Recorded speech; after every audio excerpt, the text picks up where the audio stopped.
Hi guys, welcome back to my channel. I am super excited and so happy to meet you. If this is your first time here, welcome. My name is Hetty and I am a life and food freedom mindset coach, and I help people overcome their issues with food. It's been a while since I have uploaded. I've been super busy producing a program which is in the pipeline, so if you do want details I can let you know further on in the video, and all the details will be in the comment section down below as well. But yeah, I'm not gonna lie, I've super missed uploading videos for YouTube. I love YouTube and it's where I spend most of my time, so it's really good to be back, and I've seen quite a lot of new subscribers, so I'm so grateful that people are enjoying the videos and finding them helpful as well. If you do want some future videos, and let me know some future ideas for videos that you want me to film as well, as that will be super helpful. I can have a look and start filming videos that you are interested in as well. Be sure to follow me on Instagram as well. Don't forget to like and subscribe to this channel if you want to see more, and without further ado, let's get into today's video. So today's topic of today's video is all going to be about quasi recovery. I've had a few questions related to quasi recovery, how to get out of it, how much you should eat in quasi recovery, and all of these kind of things. So I firstly just want to address what quasi recovery actually is. Now if you're watching this video you probably might already know what it is, but it's basically when we are trying to recover from an eating disorder or even a disordered eating habit such as anorexia, binge eating, bulimia, any of those kind of things. When we are trying to commit to recovery and full recovery, meaning we're letting the eating disorder go behind, but we are finding ourselves dipping in and out of either restriction or binge eating all the time as well, even though we are trying to overcome it and completely recover. Now this can be something that we might not even notice that we're doing, and me personally, I stayed in quasi recovery for a very long time, for over a year, and this not only hindered my progress, but it actually caused me to have more unhealthy relationships with food as well, because I wasn't aware with what was going on.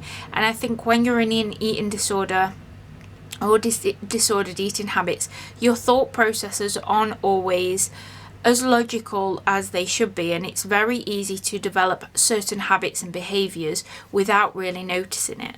So I wanted to just chat on that, and if you are struggling with quasi recovery right now, so particularly with anorexia for example, obviously I just want to make a disclaimer that I'm not a licensed professional doctor. I'm quite simply just using my own experience with this.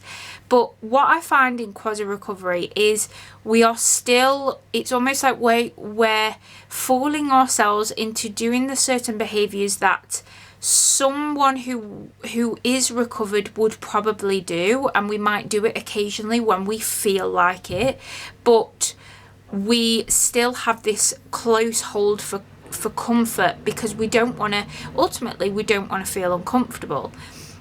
Recovery is going to be uncomfortable, and that's something I'm going to talk about very soon. But we are grasping hold of this false sense of security. The eating disorder is a false sense of security. We think it's going to help us. We think it's protecting us. We think we're going to be nothing without this habit or behavior. And I'm also talking with binge eating as well. So if you are a binge eater, that feeling of having binge eating, it can be an outlet. It can be something that you just feel like you always need to do, and that you'll be nothing without it. You'll have no sense of freedom or enjoyment without it. I definitely used to feel like this. Anorexia can feel like a coping mechanism. It can feel like security, that when everything is falling around us, we've still got our eating disorder, we've still got that sense of security. But we fool ourselves into thinking, well, I'm making steps towards recovery because I'm eating a little bit more, or I'm, eating bread and before I didn't eat bread. any kind of excuses. Now, this is simply the eating disorder trying to get a hold of you and just to make you feel like you're making progress when you're actually not. This is what I want to kind of speak to you directly. When you are recovering, it is going to be uncomfortable. There is going to be no sense of security, feeling safe. There is going to be no sense of feeling good at first. There will be eventually, but you're not going to feel good all the time. You're going to feel uncomfortable. It's going to feel uncomfortable because it's doing something completely out of what you've always done. Now, if you haven't already watched, I've got my all-in video, my personal experience and what I actually did, which I would recommend. I'll link it down in the description box below.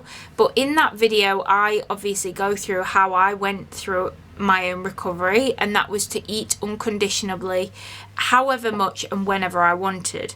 Now, that goes against everything the eating disorder and disordered eating habits tell us, because we've always followed rules, we've always stuck to a plan, and we've always restricted our food.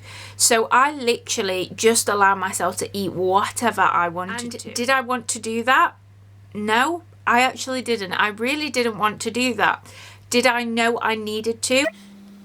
Excuse me. I knew that I needed to do that. However, there was a process of feeling really uncomfortable. I second guessed myself a lot. I didn't even know what I was doing half the time. I did it on my own. I recovered on my own. However, I wouldn't always recommend people recovering on their own. If you are able to seek professional help and guidance, I would highly, highly recommend doing that, just to help you keep yourself accountable. And this can be the benefit of working with a coach or a professional, because sometimes we give ourselves a lot of slack. We slip off and we ignore certain things, or we don't always see things from an outside perspective. So working with a professional can really help you see what's actually going on. Where are you restricting?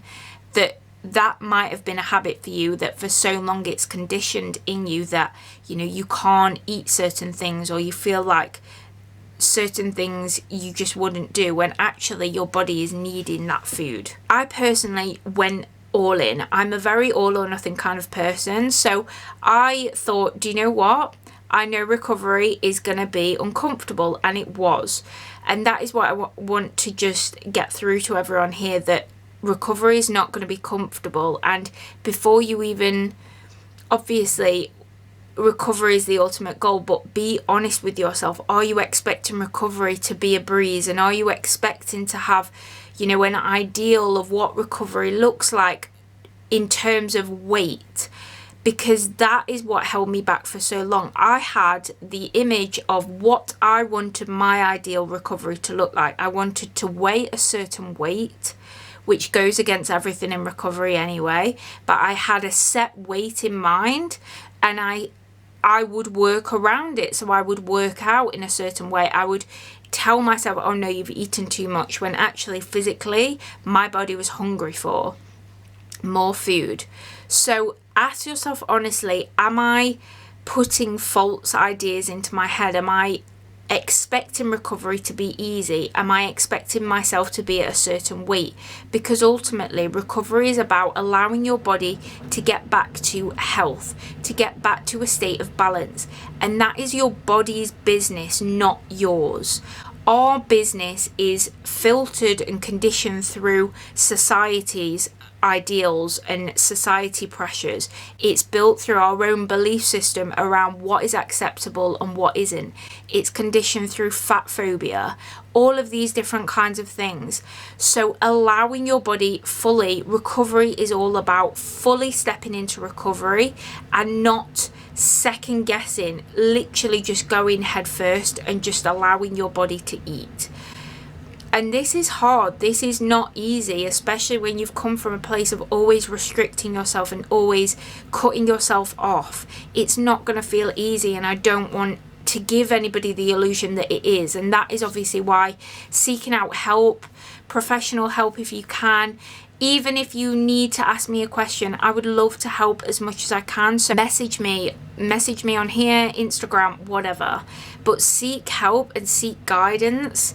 But it's really about cutting out the bullshit. What thoughts are taking you towards that restriction? So you might have a thought that, oh, that's too much. Who says that that is too much, and where have you got that from? That is an eating disordered thought. Really, it's about cutting through the bullshit. It's about cutting through those disordered eating thoughts. What is the eating disorder voice telling you? Is it telling you that you shouldn't eat a certain food? Is it telling you that you should only eat this amount? All of those kind of things. It's about recognizing the thoughts from the eating disorder and cutting that out and going with your body. So recovery is all about stepping back into your body and out of your head. Eating disorders are very much living in your head. It's about anxiety, overwhelm, guilt, shame, and that is all coming from our mind, whereas full recovery is about stepping into your body. So that is literally what we need to do when we want to recover. It's about fully allowing your body to take over and doing whatever the hell it wants to do. Now, I understand obviously that is not going to be easy for some people. It's going to be super hard. So that's obviously why I mentioned try to seek help or ask as many questions as you need as well. Now, I also did get another question regarding how many calories you should eat if you are recovering.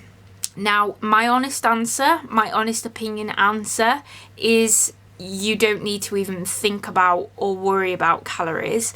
But I understand that that's not always helpful either. But when we are recovering from an eating disorder, ultimately, we need to allow our bodies to eat as much as it needs, and that can differ. That could be 2,000 calories on one day, it could be 5,000 calories the next day, it could be 6,000 calories, it could be 10,000.